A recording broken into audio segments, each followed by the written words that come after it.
주변을 둘러보면 대화할 때 본인이 꼭 주인공이 되려는 사람이 있습니다. 드라마나 영화에서 보면 주인공이 대사가 제일 많죠. 하지만 현실은 다릅니다. 자기 중심적으로만 대화를 주도한다면 비호감입니다. 오히려 마치 조연처럼 상대방의 말을 잘 들어주는 사람이 현실에서는 사람들의 호감을 얻습니다. 동료나 후배 앞에서 어필하기 위해 자기 얘기만 열심히 나열하는 사람이 있습니다. 이러면 분위기가 갈수록 싸해지죠. 관심도 없는 얘기를 계속 듣기만 하는 걸 좋아하는 사람은 아무도 없습니다.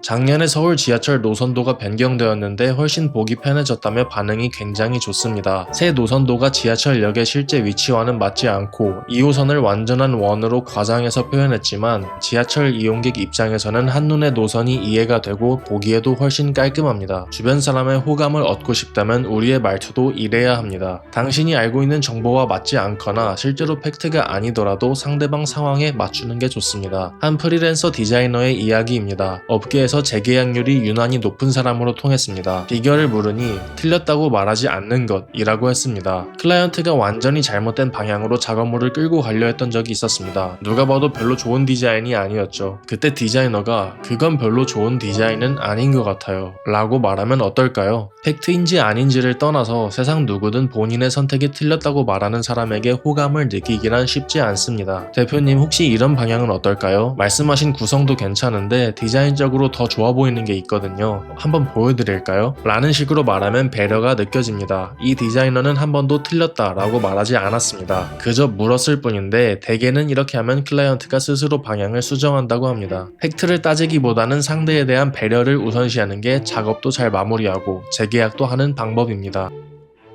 묵묵하게 일을 잘하면 어떻게 될까요? 일을 더 시킵니다. 기회이기도 하지만 그게 내 본래 업무에 지장을 준다면 문제가 됩니다. 그래서 때로는 부탁을 거절해야 합니다. 그런데 여기서 우리가 자주 하는 실수가 있는데 바로 최대한 단호하게 거절해야 한다는 겁니다. 물론 이렇게 하면 무리한 부탁을 확실히 거절할 수는 있을 겁니다. 다만 그 동료 혹은 상사와 관계가 좋아지지는 않겠죠. 그래서 단호하지만 부드럽게 거절하는 기술이 필요합니다. 예를 들어 클라이언트가 계약에 없는 수정을 무리하게 요구한다면 말씀하신 추가 수정 충분히 가능합니다. 다만 계약 범위를 넘는 부분이라 추가 비용이 발생하는데 견적 먼저 보내드릴까요? 라고 거절하는 게 좋습니다. 선을 긋는다고 관계가 나빠지는 게 아닙니다. 사람들은 오히려 의외로 선이 분명한 사람들을 더 좋아합니다. 다 들어주는 사람은 그저 편한 사람일 뿐입니다. 우리는 무엇이든 다 들어주는 사람보다 분명한 원칙이 있는 사람을 더 신뢰합니다. 가끔은 지적보다 질문이 효과적입니다. 남이 알려준 건 쉽게 잊어도 스스로 생각한 건 잊지 않기 때문입니다. 한 카페 사장님의 이야기입니다. 직원이 자꾸 음료 제조 순서를 마음대로 바꿔서 맛이 들쭉날쭉했다고 합니다. 처음엔 그렇게 하면 안 된다고 몇 번을 말해 라고 다그쳤습니다. 다그칠수록 직원은 주눅이 들고 실수는 오히려 늘어갔습니다. 그런데 어느 날 사장님이 말하는 방법을 바꿨습니다. 이 음료 오늘이랑 어제랑 맛이 좀 다른 것 같지 않아? 왜 그럴까? 같이 한번 찾아볼까? 직원은 스스로 순서를 되짚어보다가 제가 시럽을 먼저 넣었네요 하고 스스로 찾아냈습니다. 그 뒤로는 같은 실수를 하지 않았죠. 우리는 스스로 생각하면서 깨달은 건 잘 잊지 않습니다. 상대방을 바꾸고 싶다면 지적보다 질문이 효과적일 때가 많습니다.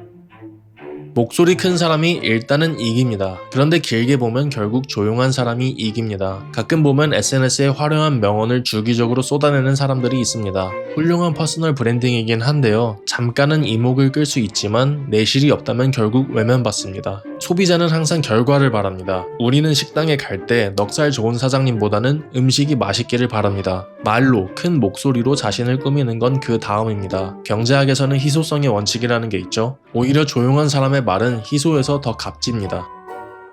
20년도 더 된 인기 드라마에 이런 대사가 나옵니다. 아프냐? 나도 아프다. 이 한마디 가끔은 상사한테 지적을 받을 때도 쓰기 유용한 말입니다. 한 대기업 임원은 이렇게 말했습니다. 보고하러 온 직원을 혼내면 보통 죄송합니다 하고 돌아섭니다. 그러면 내가 한 말과 상황을 이해한 건지 모르겠어서 참 답답하기도 합니다.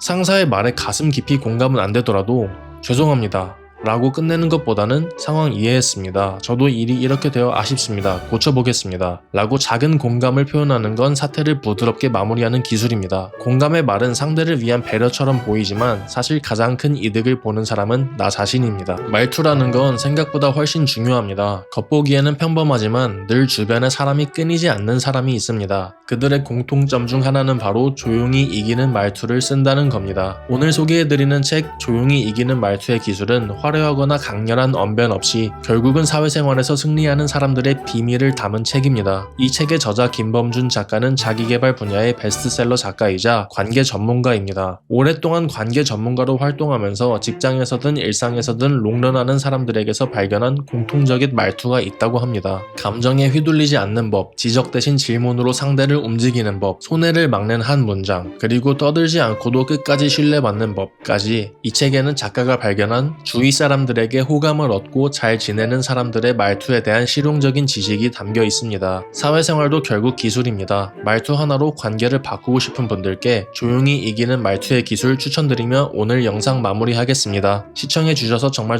감사합니다.